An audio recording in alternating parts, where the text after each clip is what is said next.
Hello mga kabibig! Welcome back sa ating bagong YouTube channel. Ito ang pinakamaingay nga YouTuber sa balat ng YouTube. Ako si Kabibig. Don't forget to like, subscribe, and share this video para maraming mga netizen ang makapanood sa ating beauty. Beauty ba talaga? Ay, nako po. Kamusta po kayo mga kabibig at sana nasa mabuti po tayong kalagayan ngayon. Happy-happy lang ha.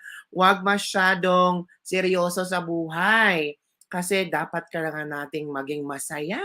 Kasi sometimes kasi tayo, puro problema na lang ang ating iniisip. So, mga kabibig, huwag ganun ha. Kailangan talaga na tawag dito, happy-happy lang. Pero mga kabibig, meron akong nasagap na balita mga kabibig ba?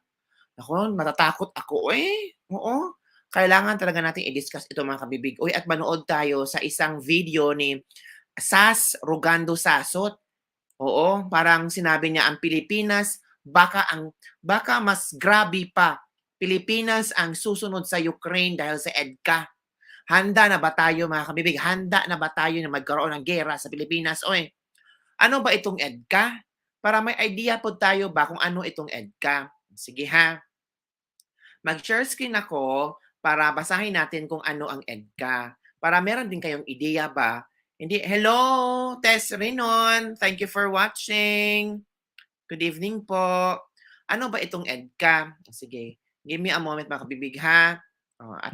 I-share ko talaga. Philippine-US announced 4 new Edca sites.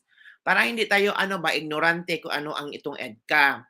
Today, the Philippines and the United States are proud to announce their plans to accelerate the full implementation of take note ha, accelerate the full implementation of Enhanced Defense Cooperation Agreement. Yan ang ibig sabihin ng EDCA. At least ba, aware tayo, hindi tayo parang syunga-syunga when someone is asking us, ano yung EDCA? At least meron kang idea kung ano ang EDCA. Ang EDCA ay Enhanced Defense Cooperation Agreement. Okay. Hello po, Tess Rinon, Eric Avindanyo,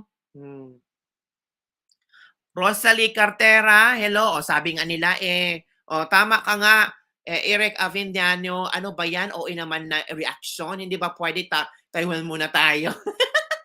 Oo nga. So later on manood tayo sa video ni Sas Orgando Sasot para meron din tayong idea kung ano ba ang negatibo, positibong epekto ng EDCA sa atin.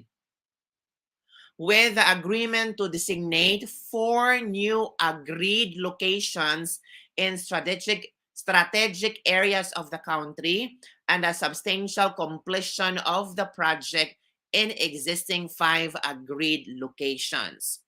The EDCA is a key pillar of the US-Philippines alliance, okay ha? Which supports combined training, exercises, and interoperability between our forces. Expansion of the EDCA will make our alliance stronger and more resilient and will accelerate modernization of our combined military capabilities. Okay? The addition of these new EDCA locations will allow more rapid support for humanitarian and climate-related disasters in the Philippines and response to other shared challenges.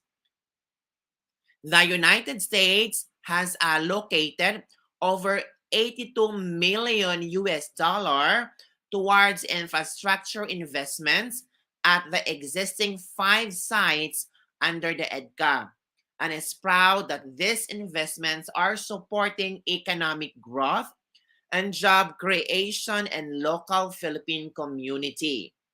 The United States and the Philippines have committed to move quickly in agreeing to the necessary plans and investments for the new and existing EDCA locations. The Philippines-US alliance has stood the test of time and remains ironclad. We look forward to the opportunities these new sites will create to expand our cooperation together. Yan ha, from the U.S. Department of Defense. May karagdagan na 4 na specific sites sa Pilipinas kung saan isinasagawa ang full implementation of the Enhanced Defense Cooperation Agreement or EDCA. Dapat alam natin ito. Hello po Ate Rosalie Cartera, thank you for watching. Now, manood tayo sa video ni Sas Rogando. Ang pinapanggatan ni Sas, Mr. President Bongbong Marcos, pawn or sovereign. Ito ang kaniyang title ba? Okay, manood tayo ha, mga kabibig. Ano ang laman sa video at panoorin natin kung paano ini-elaborate ni Sas Rogando Sasot itong EDCA. Ano ba ang positibo at negatibong epekto nito sa Pilipinas? Let's begin.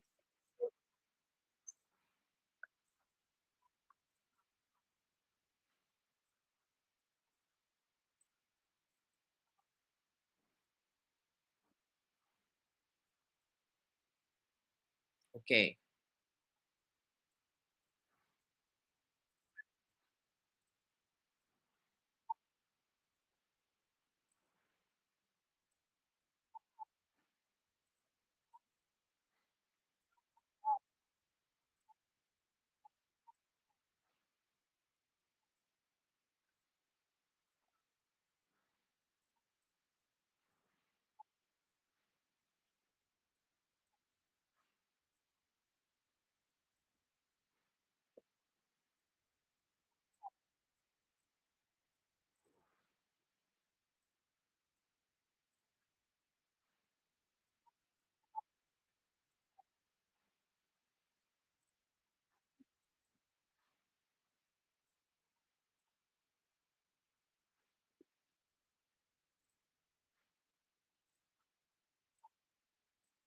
Ito na.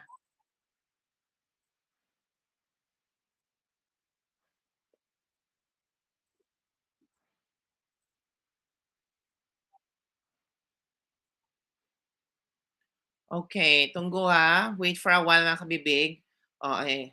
Again, para yatang wala kayong narinig, no? Sige, tingnan natin. Sige, wait. Mag-share screen muna ako.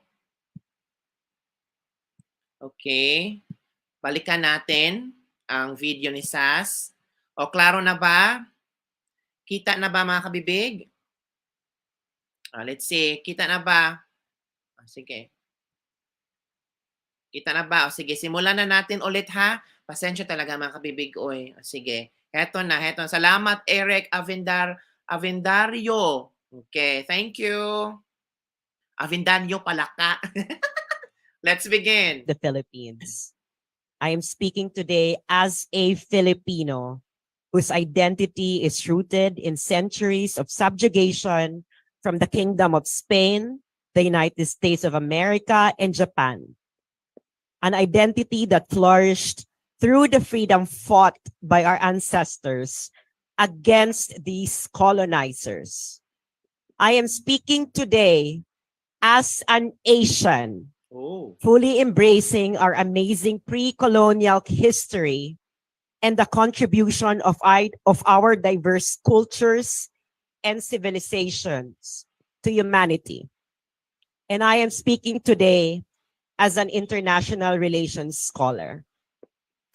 In the 2022 presidential elections, I was known as an ardent supporter of President Ferdinand Marcos Jr. Just like in 2016, when I supported President Rodrigo Duterte, the primary reason why I supported President Marcos Jr. is his foreign policy. However, I do not support the recent foreign policy maneuver of President Marcos Jr. This is a complete reversal of what he promised during the 2022 presidential one-on-one interview with Boy Abunda on January 25, 2022. Mr. Abunda asked him Mhm. if he would invite the United States to get involved and help us in our dispute with China. President Marcos Jr. Categorically said, no, the problem is between China and us. Okay. If the Americans come in, it is bound to fail. Let me repeat that. I didn't invent this. He said this. No, the problem is between China and us.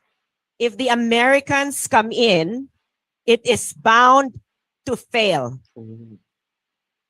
On February 2, 2023, the Philippines and the United States entered into agreement to expand U.S. access to military bases in our country under the Enhanced Defense Cooperation Agreement, or EDCA, which was concluded in 2014 under President Benigno Aquino Jr. Mhm.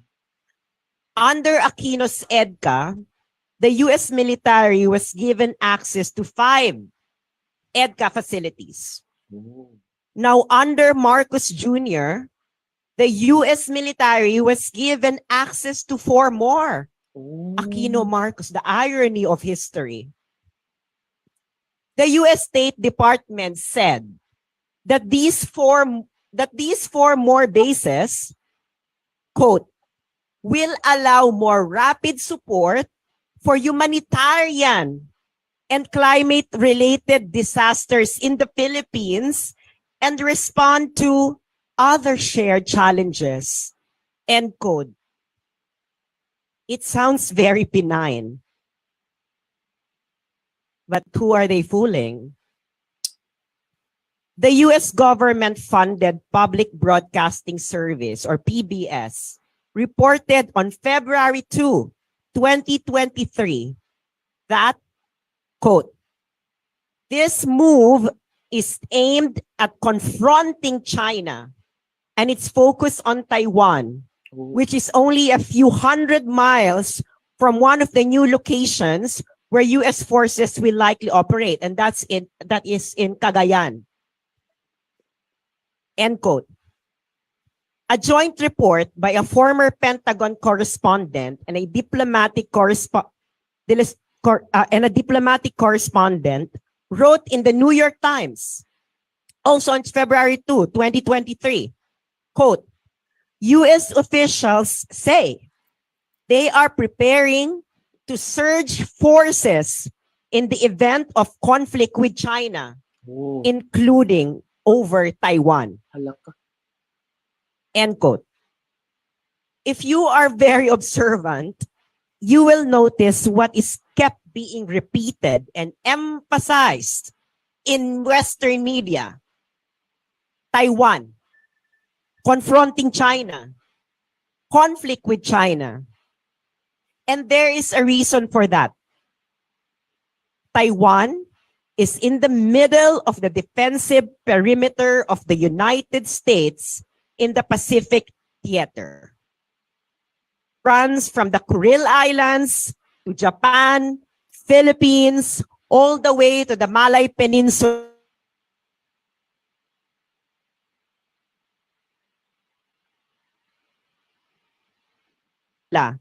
I didn't invent this. Taiwan is in the defensive perimeter of the United States. Take a stick and cut the middle. What would happen? The rest would fall. To fully understand current U.S. posturing in our region, one must read the 2022 National Security Strategy of the United States.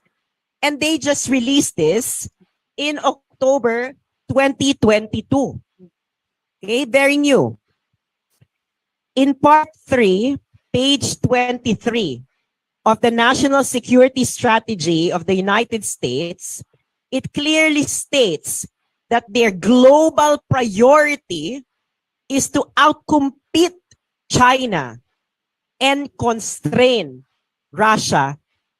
I think all of us here are old enough, no? to be able to remember the national security strategy before of George W. Bush, yung kanyang axis of evil, no?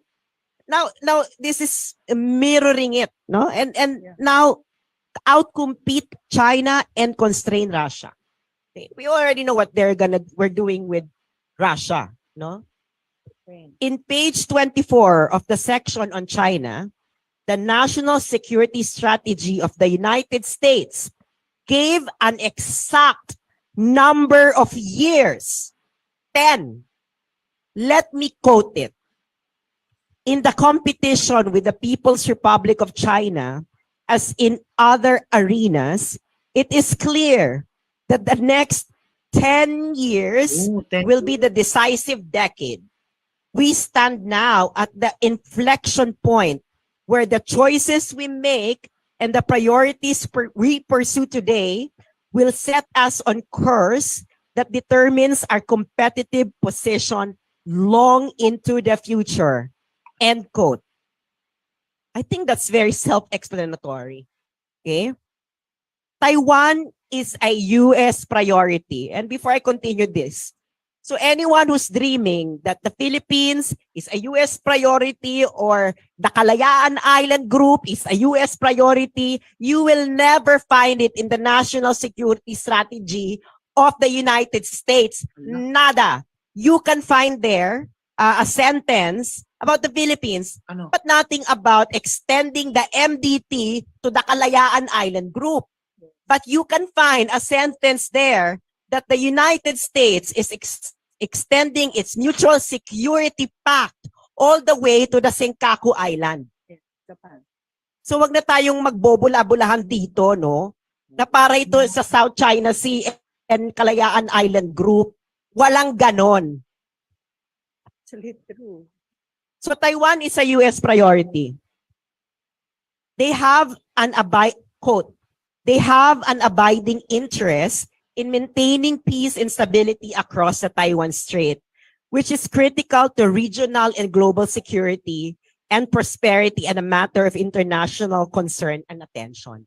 The operative word is critical to regional and global security. Of course, this is just a euphemism to the security of the United States because it is the defensive perimeter of the United States. So what is actually being foreseen by the United States that could happen in the Taiwan Strait within 10 years? So 10 years, ha? Ito, nakalagay din doon. Changes in the status quo. So what are the changes in the status quo that the United States cannot accept? Either mainland China gains full control of Taiwan or Taiwan becomes independent. So either of these two, the US won't accept. It's in their national security strategy. Okay? So whatever that means, as the United States, okay? Or our foreign policy decision makers in this country, no, ask naman difficult questions to those people. Huwag na yung mga pakyut-pakyut. Or better yet, ask President Marcos Jr. He is the chief architect of our foreign policy. Let him interpret this for us. Now let me continue. But let us put this in a larger context. Okay? The national security strategy of the United States. In the discussion going on in the national security community in the United States, okay? Anong nangyayari sa greater national security community ng United States? I will highlight several important ones. Yung iba dito sinabi na ni former Secretary Abella. Okay. In October 2022, the same month that the national security strategy was released, U.S. State Department Secretary Antony Blinken declared that China has made a decision to seize Taiwan on a, quote, much faster timeline, end quote. Number 2, on February 2, during an event at Georgetown University. Okay, just this February 2, CIA Director William Burns said, and I quote, "We know as a matter of intelligence that Xi Jinping has instructed the People's Liberation Army to be ready by 2027 to conduct a successful invasion of Taiwan." Hala, End quote.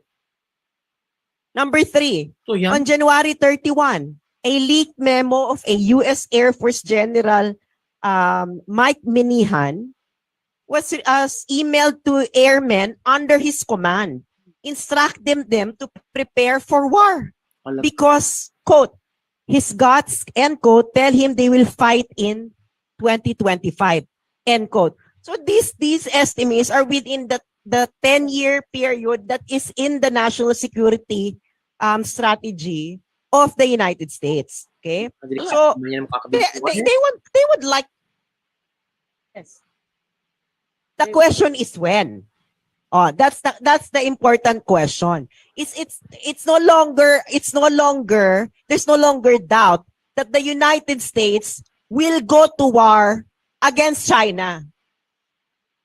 The question is when. Hala. And now, we have an important study conducted by the Center for Strategic and International Studies, or CSIS, released on January 9, 2023. Diba? Sunod-sunod yung mga leading to the Edca. Okay. So, itong CSIS, this is a bipartisan think tank based on Washington, D.C. Okay? This is not left-leaning. Pero, if you're going to read everything of analysis of what's going on, there is a confluence of right-leaning and left-leaning analysis of what will happen in our region. Okay?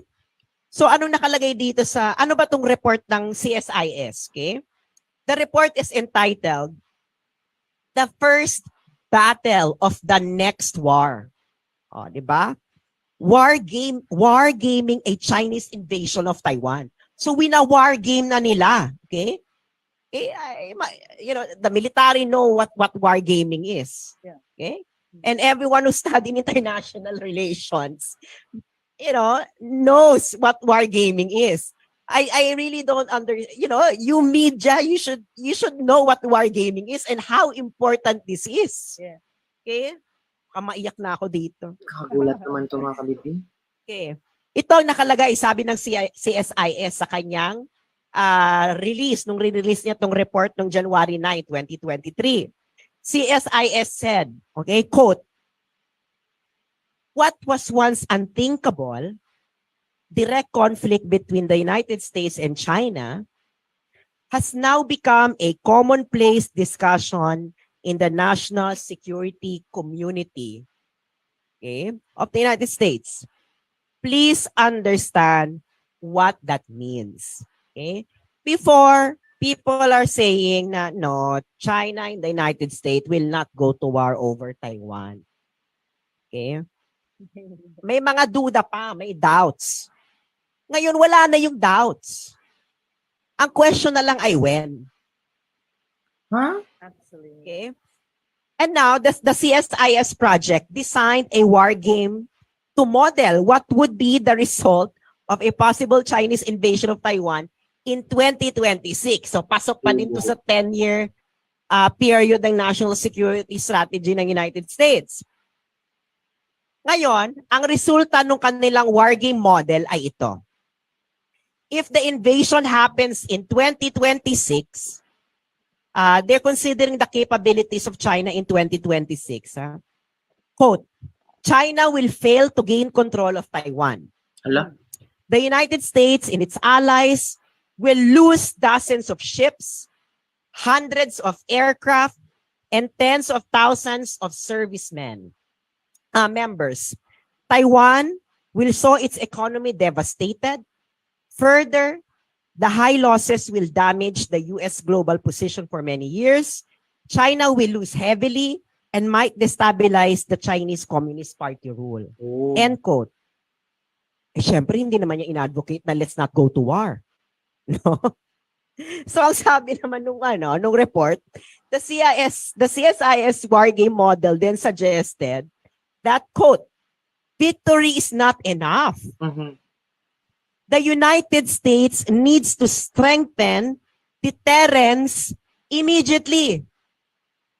End quote. Okay.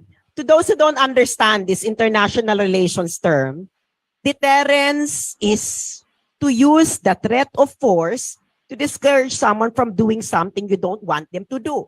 Okay? Maraming iba't ibang uri ng deterrence. I don't want to burden you with Si Eric Apidan lecture on international relations. You know? And this is often done through a show of force. Okay? In the CSIS War Game Report, one of the necessary conditions, okay, one of the necessary conditions for China to lose, okay, is this. There is no Ukraine model for Taiwan. Oh. What does it mean? It means that if war breaks out, and if the United States decides to defend Taiwan, U.S. forces must quickly engage in direct combat. Wala. Okay? U.S. forces must quickly engage in direct combat. Ano ibig sabihin nito? In other words, U.S. will need to send boots on the ground and not just send arms to Taiwan. Mm. So parang Vietnam, no? Ginawa nila sa Iraq, Vietnam, Afghanistan. diba? Lahat ng may boots on the ground sila. But let me digress a bit. You know, although I am speaking in this forum with the title, Averting a Ukraine Scenario in the Philippines, I don't think that this is appropriate to describe the danger we are facing as a country. So ano ba? It's different from Ukraine. O ano? You know, it's an alluring analogy, but it is different. This is far more dangerous. Yes. Mas delikado pa? That's Far more dangerous? Our situation is far more dangerous than Ukraine. Ala ka. Okay? Katakot As I mentioned earlier, the key to success of the United States against China is to avert a Ukraine scenario in Taiwan. Which means na kailangan nila mag-engage ng direct combat, no? And not just mag-send lang ng weapons, salapi, at hayaan nila yung mga Taiwanese na makipag-away sa mainland China. Hindi po pwede daw yun. Okay? So I think you now understand why the United States wanted access to 4 more bases in our country. Oh. Okay? And one of them is close to Taiwan. Cagayan. Ayan. Yes. I don't think sa Cagayan lang yan. Diba? Anyone who knows military strategy, look at the coastline in the north. Yes. Actually, you can already know kung saan nila pwedeng ilagay dyan yung mga bases. Just look at Sabi ni Eric Avendaño, ang galing ng intel ni SAS. Walang bilyones na budget. Ang laki ng savings natin. Kunin natin si SAS sa gobyerno. Sabi ni Celia Valles, hindi mangyari yan hindi mangyari yan sa atin. Hindi tanga si Pangulong Bongbong Marcos para ilagay ang bansa natin sa panganib. Alam ng Pangulong Bongbong Marcos kung ano ang ginagawa at pinag-aralan niya yan. The new Notre Dame si SAS. of how the Japanese attack the Philippines from Formosa. Okay? And the direction. They would still probably use that same route. Pinakagayan. Huwag tayong magbobulahan dito. Okay? So, let me just further emphasize some important aspects of that war game report. One, the only combatants there are Japan, Taiwan, United States versus China. Dun sa war game report nila. Hindi tayo kasali. I-explain ko later kung bakit hindi pa nila tayo sinasali doon. And North Korea doesn't join the conflict. Wala rin North Korea factor. So yung casualties nila dito, it's still a very conservative estimate. No? Can you imagine combatants mo lang Japan, Taiwan, United States versus China? And 2, this is the most relevant to us. According to the report, yung kanilang war game doon, the Philippines is neutral. Hindi. The Philippines is neutral and doesn't allow basing, access to base in our territory. Do you know what was their basis for this war game report? Whose foreign policy? They based this on Duterte's foreign policy. I didn't invent this. Yeah. It is in the report. NINS. But they have an alternative scenario in the Philippines. Okay? Sabi nila, pero may alternative scenario. Okay? Na ang Philippines mag-aalaw ng basing sa atin. Okay? Basing in our territory. Especially a site near to Taiwan. Oh. So this is what is happening now under the BBM administration. Yes. We are now in the alternative scenario of the war game report of CSIS. Yeah. That's true. Yeah. So what does this mean to us? Okay? Siyempre, quote na naman ako ng mga Amerikano, no? No? Kasi they're so honest. I can't believe. Naabutan ko lang namang gera, Iraq War ng major ng Amerika. So, this is the honesty right now is the same honesty that they had during the invasion of Iraq in 2003. Kabibigo Ito, let me quote the answer of Zach Cooper of the American Enterprises Institute. Isa na naman itong think tank based in Washington, D.C. Right-leaning naman to. Okay? Ngayon, nung interview niya, February 2, 2023, with government-funded PBS, the Public Broadcasting System. Ito kasi mga kabibig, kung hindi tayo makipag-associate sa US, saan tayo makipag-associate if ever magkaroon ng gulo between Taiwan and China?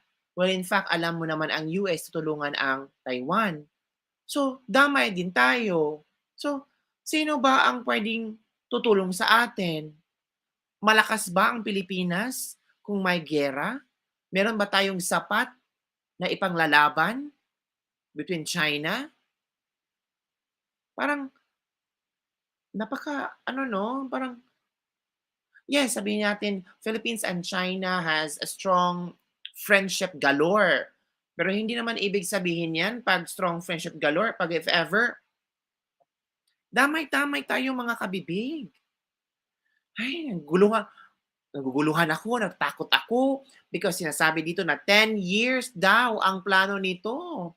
Naku, mga kabibig, Zach Cooper was asked, quote, how will the U.S. use this military bases in the Philippines with the goal of confronting China's influence in the region? End quote. This is a government-funded channel in the United States. Yeah. Ganun yung question. Di ba walang kaabog-abog, di ba? Hindi na to katulad ng mga journalists na nag-ask us doon na pasweet. Diretso na. May mga pa humanitarian climate change at chuchu. Ano yan? Saan ka nakakita ng military deployment for climate change? Ba ang kaunang-unang bansa lulubog sa climate change?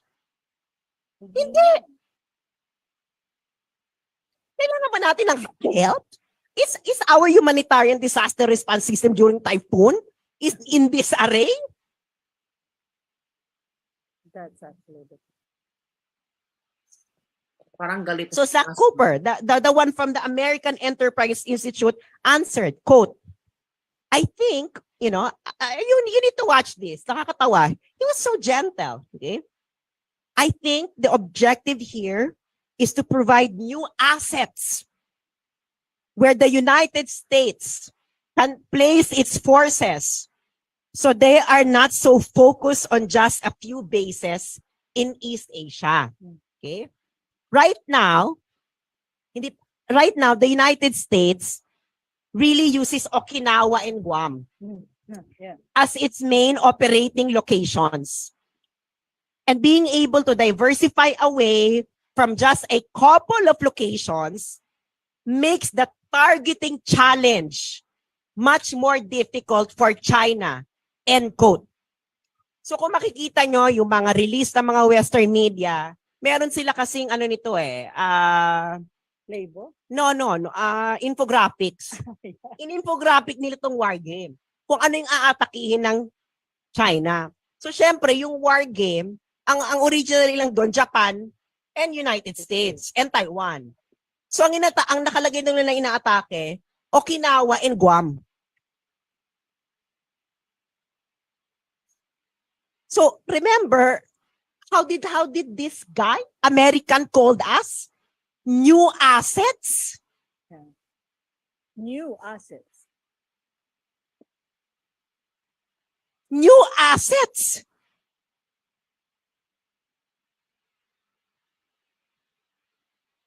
Do you know what the United States called us Yeah. when they took us from Spain?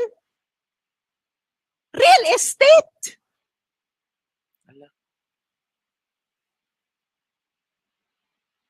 Ating new assets for the United States that will give China a much more difficult, quote, targeting challenge, unquote. Yeah. So what does it mean? No, papaliwanag ko. Again, American source, napaka-honest kasi sila eh. Tayo lang yung tarantadong sinungaling. The article of the New York Times is so brutally honest. Quote, in any war, operational and supply bases would be among the first targets an enemy would try to strike. Ito, ano bang gustong gawin ni ano bang gustong iparating ni Sasuke para kay Pangulong Bongbong Marcos? Ano bang gustong ipahiwatig niya na tanggalin itong Edca? Ito ba ang gustong ipahiwatig ni Sas? Ito ba ang gustong ipapunto ni Sas kay Pangulong Bongbong Marcos? What do you think, mga kabibig? Ano ba ang gusto ni Sas na mangyari? End quote. Now, Jacob Stokes, a senior fellow in the Indo-Pacific Security Program at the Center for a New American Society and an advisor to Mr. Biden when he was vice president, was quoted in this New York Times article. Okay? He explained this targeting Targeting supply and hearing. no, that the Philippines will be used as a targeting Yes, it is. area. Ha? Ito mismong sinabi niya, ha? Quote, if China is going to try to take steps with its missile arsenal Loy? to take out locations where the U.S. projects forces, it now has more targets. It has now more targets it would have to deal with. Hala. End quote. This is the article of the New York Times when BBM approved those 4 more bases. Yeah. Hindi sa akin to. Sa mga Amerikano to. Hindi rito sa mga makakaliwa. No. Advisor ni Biden. Dahil marami ng target ang China. Ay? So crudely speaking, we are another target for China in order to exhaust its missile arsenal. Ano pa bang logical conclusion dun? So, can President Marcos Jr. tell us how many of us will die? Yeah. Okay? How our economy would look like after the dust settled. Okay? How are we going to rebuild this republic? Aren't we supposed to be having a public debate whether this is a future we want to have for our country? Yes. Supposedly. Does President Marcos Jr. have the guts to stand up to the United States of America and say, no, I will not allow the Philippines to be used in your war? Yeah. Shouldn't the Congress Yeah. be intervening about this now? Yes. Now, let me end by highlighting the following numbers. 2025, 2026, 2027, within 10 years. These are the supposed estimated timeframes China would decide to change the status quo by gaining full control of Taiwan. This is according to the United States. These are also the timeframes. Remember this. These are also the timeframes when the United States could still win against China, Yeah. though with heavy losses. Yeah. Okay? Longer than this, the higher the cost. Yes. And the less certain is the victory of the United States against China. Yeah. So anong ibig sabihin nito? Anong ibig sabihin ng mga numerong ito? Okay? So what does this remind you? Doesn't this evoke you of the moment when US President George W. Bush tried to convince Americans to gain domestic support for a preventive war against Iraq in 2003? Let me remind you of what George W. Bush Jr. said during that time. Quote, facing clear evidence of peril, we cannot wait for the final proof, the smoking gun that could come in the form of a mushroom cloud. End quote. Hindi na raw siya maghihintay ng final proof. Invade na. War na against Iraq. And what do you call that? That's what you call a preventive war. And the United States has not abandoned its preventive war doctrine that George W. Bush Jr. instituted. Yes. So the question is the United States already convinced, okay, that it is facing a clear evidence of peril that China will gain full control of Taiwan by military force? Is the United States still waiting for a final proof that China will really do it? May history prove me wrong that US and China will go to war in the time frame US personalities provided. Mamili na lang kayo dyan, 25, 26, 27. Ano? Grabe naman. Or but within 10 years, ano ba ngayon? 33. Oh, Yun ang 2023. pinaka-liberal. 33. Matagal na yun. Okay? May history prove me wrong that we will be another battleground in a war that is not of our own making.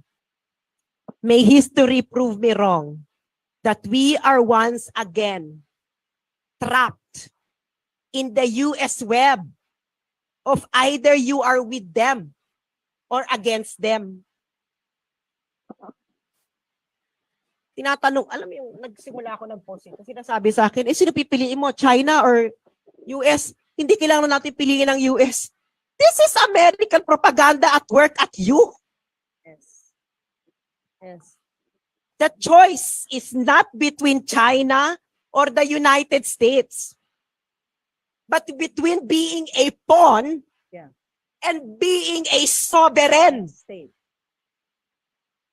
Yeah. Actually. In the Spanish-American War, did we have a choice?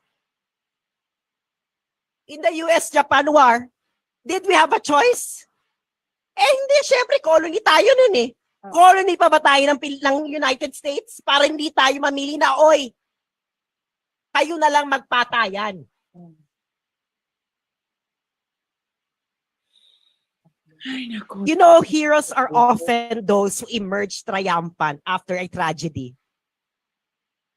But the greater hero is the one who prevented a tragedy from happening in the first place.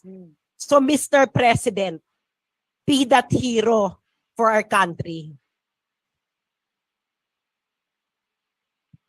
So, yan po mga kabibig, ang nakakagulat mga kabibig ang mga revelasyon ni Sas. Parang nasa-shock ako. Hindi ko alam kung anong sasabihin ko. Basta ang tanging magagawa lang natin, suportahan ang ating Pangulo. Let's pray for the Philippines. Let's pray for each other. Na sana yung mga sinasabi ni Sas ay hindi magkakatotoo. Because we believe God provides miracle every day. Ano na mga kabibig ha? Kasi lalo tayo mga OFW, malayo sa Pilipinas, ating pamilya nasa Pilipinas, natural, ano mararamdaman natin? Sa news na inilagay ni Sas ngayon, parang nako, nawindang ako kung ano ang gagawin ko pag mangyari ito. Nandito ako sa ibang bansa. So sana mga kabibig, let's all pray together na sana hindi ito mangyayari ba. Na sana man lang mapigilan ito at sana aralin ulit ni Pangulong Bongbong Marcos itong Edca kung maging maganda ba ito or hindi maganda ang epekto nito sa Pilipinas at sa mga mamayang Pilipino. Hay nako, ikaw talaga, Eric ha? Wala lang kasing pageant kung may gera. Joke lang, seryoso kasi si Sas. O siya. Oh. So yun lang ha, ang mga trending news na aking shinare sa inyo. At least, may idea tayo kung ano-ano nangyari sa Pilipinas ngayon, kung ano ang trending news, kung ano ang dapat pag-usapan. Salamat po talaga sa lahat na nanood ngayon. Don't forget to like. Oy, na-like nyo na ba? Hindi nyo pa na-like? Eh, like ninyo ang video. Bye everyone. Thank you for watching. God bless. Let's pray for our country. Let's pray for our president and everything will be fine. We believe in the miracle of God. Bye everyone.